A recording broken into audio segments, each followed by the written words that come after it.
All the information shared in this video is available on the public platform. Nothing is discussed here which may breach the confidentiality of our armed forces.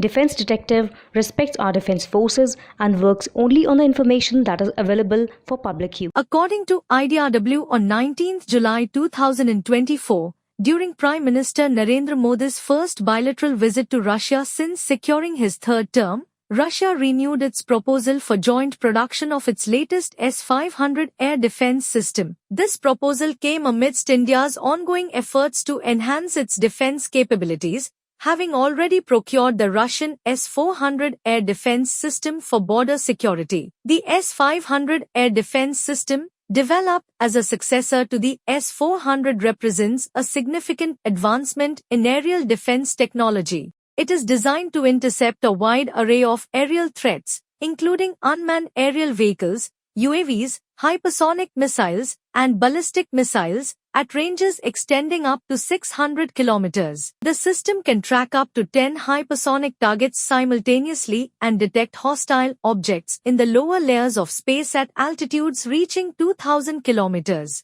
Despite its versatile capabilities, the primary focus of the S-500 is countering intermediate-range ballistic missiles. In May 2018, Russia conducted the longest-range surface-to-air missile test, with the S-500 reportedly hitting its targets successfully, according to sources familiar with US intelligence on the program. India's decision on whether to accept Russia's offer remains uncertain. The deal could face scrutiny due to potential sanctions and geopolitical considerations. However, this renewed push signifies the S-500's importance in the global arms race, particularly in hypersonic missile defense. The proposed joint production of the S-500 recalls the BrahMos missile project, another India-Russia defense collaboration. The BrahMos is a medium-range ramjet supersonic cruise missile that can be launched from submarines, ships, fighter aircraft, or land-based platforms.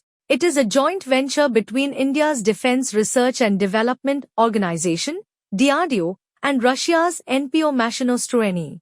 In service since 2005, the BrahMos missile is known for its versatility, speed, and precision, with variants capable of targeting land and sea threats at extended ranges. This partnership underscores the potential benefits of further collaboration on advanced defense technologies. In related developments, India's Armored Vehicle Nigam Limited, AVNL, is set to license produce the Russian K-53949 Typhoon K, a 4x4 mine-resistant ambush-protected RAP vehicle. This follows the completion of trials, and the project is now awaiting official orders. The Typhoon K RAP is designed for the safe transportation of troops and military cargo in areas with a high risk of mines. It could fulfill the Indian military's armored vehicle requirements, competing with domestic and international offerings. Recently, a contract worth 1,056 crore rupees, $126.5 million,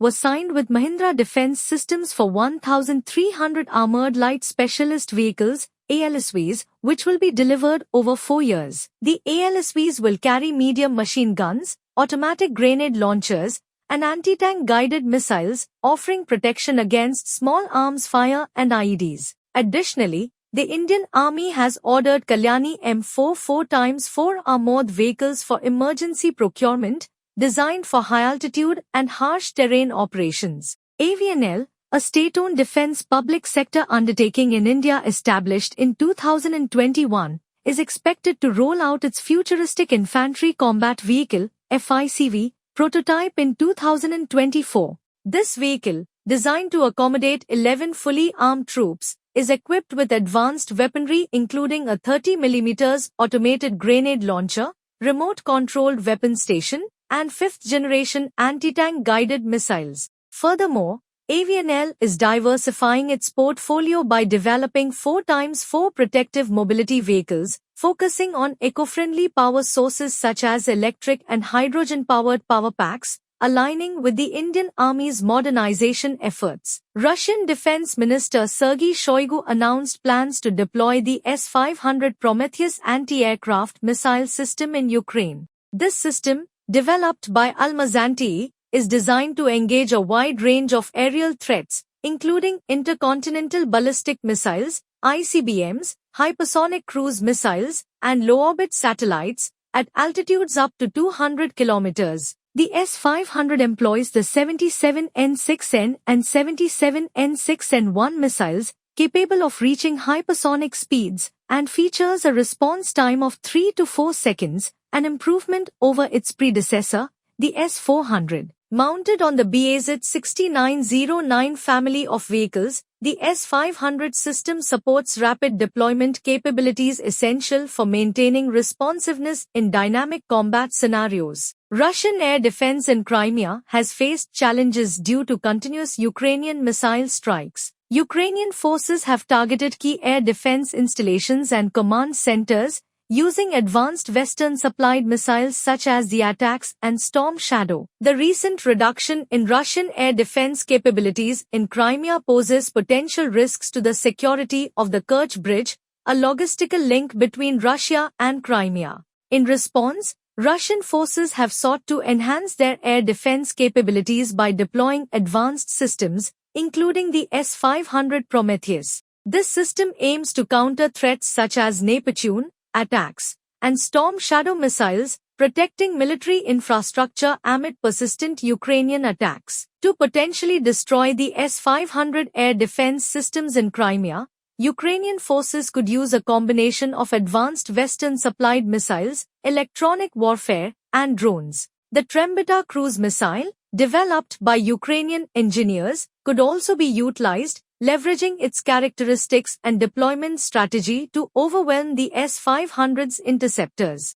Integrating electronic warfare tactics can create confusion and delays in the S-500's response, enhancing the chances of successful attacks. Combining the Trembita with coordinated attacks from other missile systems and drones can maximize the chances of disabling the S-500 installations in Crimea.